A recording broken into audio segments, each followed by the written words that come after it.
Lucas. He's a young man about to enter college. He's had a difficult life growing up with his only parent, his mother, and his younger sister. Due to his difficulties in facing his adversities, he's lived a fairly unhealthy life and constantly indulges in partying, drinking, and smoking. One day, his mother got quite sick and was rushed to the emergency. The most important person in his life, his rock through all the difficult times, was on the verge of death. She put up a good fight, but unfortunately passed, and Lucas became the man of the house. Not only did he have to take care of himself, but his sister as well. It was summer break, and so Lucas immediately took on a full-time job as a janitor. He had to provide for himself and his younger sister. His only goal was to go to work each day and clean. Day in and day out he went. He took on every opportunity at extra shifts. His discipline in working was unwavering. He used the money to buy himself and his sister some food for dinner every night.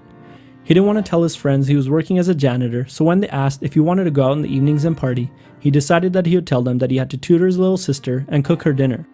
Lucas fell into the flow of going to work every day and eventually got used to it. It wasn't a chore for him anymore. He decided to stop buying junk food for himself and his sister and decided he would cook them a healthy dinner after work each day and then prepare a breakfast for the next day. He kept this routine up, working and then cooking, working and then cooking. Finally, school time rolled around and Lucas had to attend classes. He was juggling a lot at once, so now he rolled his hours back to part-time and had to make sure he attended class every single day so he didn't fall behind. Regardless of how he felt, he always went. He went to class, came home and worked, and then cooked dinner and breakfast. Lucas kept this up for the whole time in college. He was able to put himself through college and graduate with honors. He landed a good paying job upon graduation and maintained his good habits. Eventually, he was able to put his younger sister through college as well. He got married and eventually so did his sister. They remained best friends throughout life and they reminisced on how happy their mother would have been of Lucas. How he turned his life around and went from lazy and out of control to in control of his destiny and the true king of his fate. He became disciplined, but how did he do it? The first big thing for Lucas was a strong reason why. When his mother passed, he had a North Star to become the man of the house and take care of his younger sister. It was literally do or die. Studies showed that a strong motivating reason why allows people to tap into willpower reserves that they might otherwise not have been able to. This reminds me of those movies where you see the boxer down to his last bits of energy in the final round, but then he has a flashback, a powerful memory of why he's doing this. Perhaps winning against all odds in memory of someone close to him who passed away.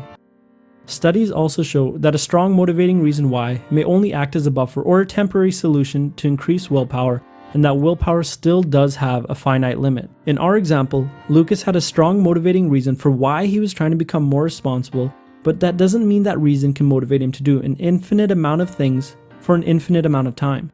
Say he tried to work at a part-time job, take care of his sister, try to get a perfect 4.0 GPA, and learn to play the guitar all at once.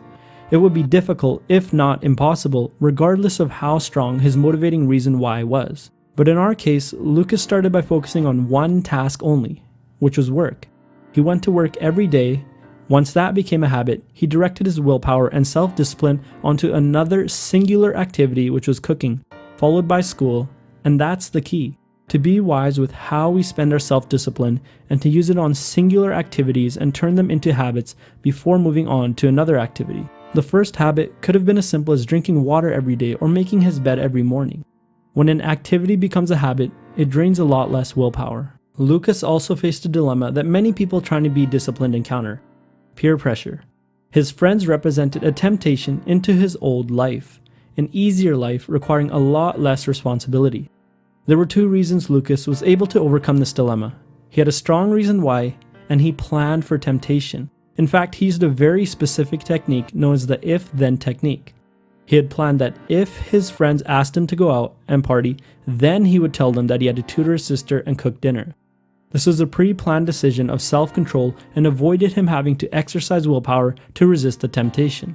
This is a great strategy to use when we anticipate that there will be times when temptations will arise and our willpower might be low. It's an automatic and pre-planned response to a temptation. Studies show that practicing self-discipline increases self-discipline in subsequent acts. It's like a muscle. By finding his strong reason why, developing his discipline through singular activities, and pre-planning for temptations, Lucas was able to become more disciplined and overcome his adversities.